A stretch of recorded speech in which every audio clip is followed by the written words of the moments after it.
Hello बच्चों, नमस्कार। और मेरे YouTube चैनल देवनदास में आपका फिर से स्वागत है। और आज हम जानेंगे कक्षा 10th के हिंदी विषय की वर्कशीट नंबर 61 के बारे में। इस वर्कशीट नंबर 61 में हम हिंदी पाठ लखनवी अंदाज के बारे में जानेंगे। तो सभी बच्चे वीडियो को देखें और स्किप ना करें। प्यारे बच्चों, जैसे कि हम जानते हैं कि लखनवी अंदाज जो पाठ है वो यशपाल जी ने लिखा है। और इस पाठ में नवाब साहब किस प्रकार ट्रेन में यात्रा करने के लिए सेकंड क्लास का टिकट लेकर चढ़ते हैं और साथ में खीरे भी लेकर वो रखते हैं। खीरे खाने से पहले किस प्रकार उसकी तैयारी करते हैं, आज हम इसके बारे में गहराई से अध्ययन करेंगे और जानेंगे पाठ में आगे क्या होता है यात्रा के दौरान। सबसे पहले हम पाठ का कुछ पाठ की पंक्तियां दी गई हैं उनके बारे में जान। तो बच्चों स्टार्ट करते हैं पाठ की उन पंक्तियों के बारे में। नमक मिर्च छिड़क दिए जाने से ताजे खीरे की पानी आती फाके देखकर मुंह में पानी जरूर आ रहा था, लेकिन इनकार कर चुके थे। आत्मसम्मान निभाना ही उचित समझा। उत्तर दिया, शुक्रिया जनाब, इस वक्त तलब महसूस नहीं हो रही। मैदा भी जरा कमजोर है, किबला शौक फरमाए। नवाब साहब ने सतृष्ण आंखों से नमक मिर्च के संयोग से चमकती खीरे की फांकों की ओर देखा। खिड़की के बाहर देखकर दीर्घ निश्वास लिया। खीरे की एक फांक उठाकर होठों तक ले गए। फांक को सूंघा। स्वाद के आनंद में पलकें मूंद गई। मुंह में पानी भर आए। पानी का घूंट गले से उतर गया। तब नवाब साहब ने फांक को खिड़की से बाहर से छोड़ दिया। नवाब साहब खीरे की फांकों को नाक के पास ले जाकर वासना से रसास्वादन कर खिड़की के बाहर फेंकते गए।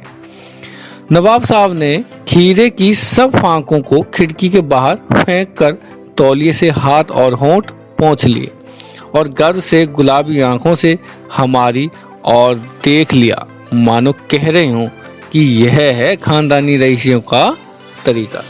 तो प्यारे बच्चों, अभी हमने जाना जो वर्कशीट में दी गई है कुछ पंक्तियां। अब जानेंगे कि जो गद्यांश को पढ़ने के पश्चात ये प्रयास करेंगे कि इसमें हमने क्या सीखा और इनके जो कुछ प्रश्न दिए गए हैं उन्हें अब हम हल पर करने का प्रयास करेंगे। पहला क्वेश्चन है बच्चों, लेखक के मुंह में पानी क्यों आ रहा था? तो बच्चों क्यों आ रहा था? क्योंकि नवाब साहब ने खीरों को धोकर और तौले से पोंछकर उनके ऊपर नमक मिर्च छिड़क दिया और उनको देखकर लेखक के मुंह में पानी आ गया। तो दूसरा क्वेश्चन है बच्चों, किस बात के कारण लेखक ने आत्मसम्मान निभाना ही उचित समझा? जैसा कि हमने अभी गद्यांश में पढ़ा कि नवाब साहब ने लेखक को एक बार पूछा था कि आप खीरा खाएंगे, तो उस समय लेखक ने मना कर दिया था खीरा खाने से। तो जब उसके बाद में क्या हुआ कि नवाब साहब ने खीरों को धोकर और उनको अच्छे से पोंछकर उन पे नमक छिड़क कर मिर्च छिड़क कर जब खाने के लिए उसे रखा, तो उस समय लेखक के मुंह में पानी आ गया। लेखक का मन कर रहा था, लेकिन उन्होंने पहले ही नवाब साहब से मना कर चुके थे कि मुझे खीरा नहीं खाना। इसलिए इस बात को रखने के लिए उन्होंने क्या किया, और उस आत्मसम्मान को बचाने के लिए उन्हें मना ही करना पड़ा कि मुझे खीरा नहीं खाना है। तो बच्चों अगला क्वेश्चन है, नवाब साहब खीरे को खिड़की से बाहर फेंकने से पहले क्या करते थे? जैसा कि हमने उपयुक्त गद्यांश में पढ़ा कि नवाब साहब खीरों को धोकर पोंछते हैं, नमक मिर्च छिड़कते हैं और अच्छे से उन्हें सजाते हैं और उसके बाद क्या करते हैं, वो उनको नाक के पास लाते हैं, उनकी महक को सूंघते हैं और महक को सूंघने के बाद और स्वाद के आनंद में अपने पलकें मूंद लेते हैं और जो उनको महसूस होता है मुंह में पानी आ जाता है, उस पानी को गटक के वो क्या करते हैं, वो खिड़की के बाहर खीरों को फेंक देते हैं। तो प्यारे बच्चों अगला क्वेश्चन है, मुंह में पानी आना मुहावरे का अर्थ क्या है, इसका अर्थ लिखकर अपने वाक्य में प्रयोग भी करना है। तो मुंह में पानी आने का जो अर्थ है वो है लालच आना, कि खीरों को देखकर लेखक के मुंह में पानी आ गया, ये वाक्य बन गया। मैदा भी, अगला क्वेश्चन है, मैदा भी जरा कमजोर है से लेखक का क्या तात्पर्य है।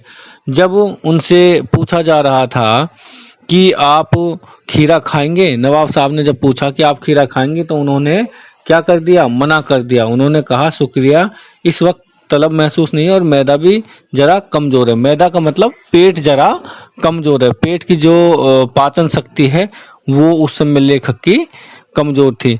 तो मैदा भी जरा कमजोर है का अर्थ है कि पेट भी उसका कमजोर है।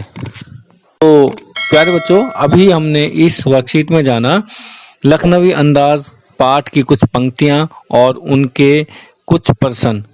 तो जैसे कि यहाँ पे क्रियाकलाप में दिया गया साइड में कि किबला शौक फरमाए, शुक्रिया जैसे कथन शिष्टाचार से जुड़े हुए हैं। जब हम किसी से बात करते हैं और कुछ प्रश्न उत्तर करते हैं तो आपस में कुछ शिष्टाचार के शब्दों को यूज करते हुए हम कुछ शब्द यूज करते हैं शिष्टाचार से जुड़े हुए।